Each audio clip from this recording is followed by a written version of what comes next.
Comme disait Kadhafi, je considère la République démocratique du Congo comme étant un département. Donc mon pays, c'est l'Afrique. Donc j'apporte mon bois au feu qui brûle déjà pour le développement de l'Afrique sur le plan architectural. Voilà ce qui me définit réellement. Moi, je suis Karine Sambo, je suis architecte et en République démocratique du Congo. Je suis infographe. Bon, je vous épargne d'autres détails et d'autres casquettes de mots. Focalisons-nous sur la casquette d'architecte. Je suis beaucoup plus active sur les réseaux sociaux avec comme objectif principal, primordial, la valorisation du métier d'architecte, d'ingénieur, d'urbaniste pour montrer à la face du monde le bienfait qu'apportent ces gens, qu'apportent ces experts dans la construction, dans l'aménagement de la ville.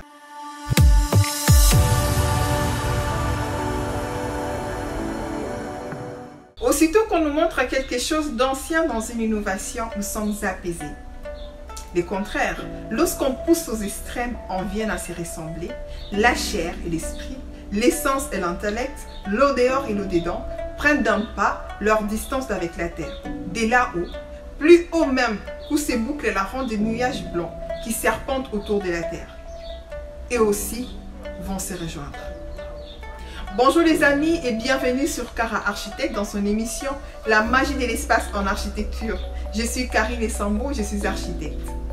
Aujourd'hui, on va mettre les pieds dans le plat sur un sujet d'actualité, un sujet révolutionnaire, la Smart City ou la ville intelligente. Plusieurs questions tournent autour de ces concepts qui est pratiquement différent du point de vue psychologique et adaptation dans diverses régions. Comme disait Kadhafi, mon pays c'est l'Afrique. Et nos États qui sont les États fabriqués par l'entité coloniale ne sont que des départements. Alors, la Smart City ou la ville intelligente est un nouveau concept de développement urbain. Il s'agit d'améliorer la qualité des vies des citadins en rendant la ville plus adaptive et efficace à l'aide des nouvelles technologies qui s'appuient sur un écosystème d'objets et services.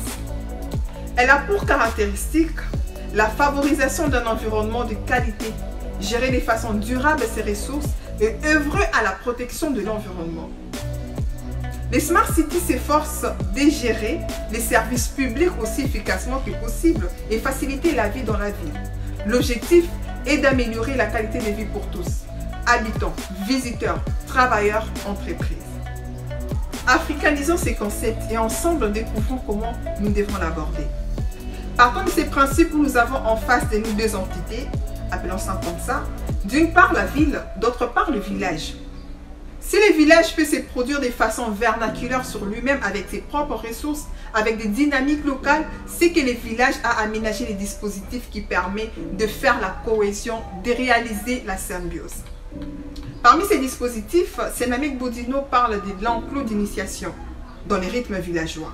C'est un endroit où vous réunissez tous les jeunes d'un même âge, vous les obligez à manger, à partager, à travailler ensemble pour le village et vous profitez de ces moments de réclusion pour identifier les potentiels de chacun et les orienter dans la vie.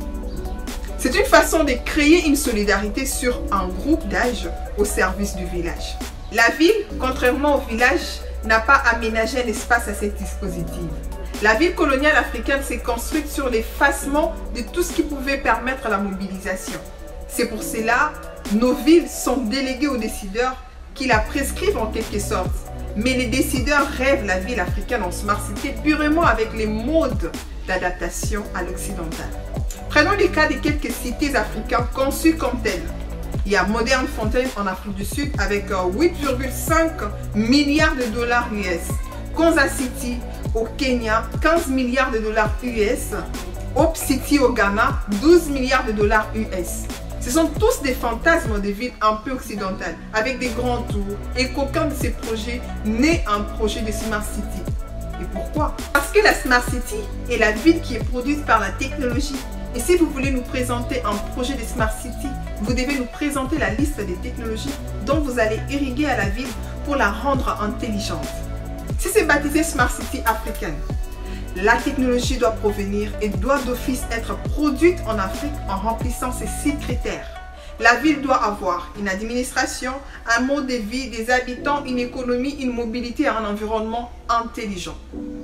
Les points forts est tout d'abord nos dirigeants qui doivent faire de la santé de ses citoyens une priorité. Les problèmes que va rencontrer l'Afrique demain sont tellement immenses qu'on ne peut pas compter uniquement sur les décideurs, les spécialistes pour imaginer des solutions. Il faut puiser dans ces stocks inépuisables qui constituent ce qu'on appelle en Afrique les secteurs informels, qui est un puits de créativité. Mes amis, c'est tout pour aujourd'hui. Likez et abonnez-vous à la chaîne pour ne rien rater. À la prochaine. Bye bye.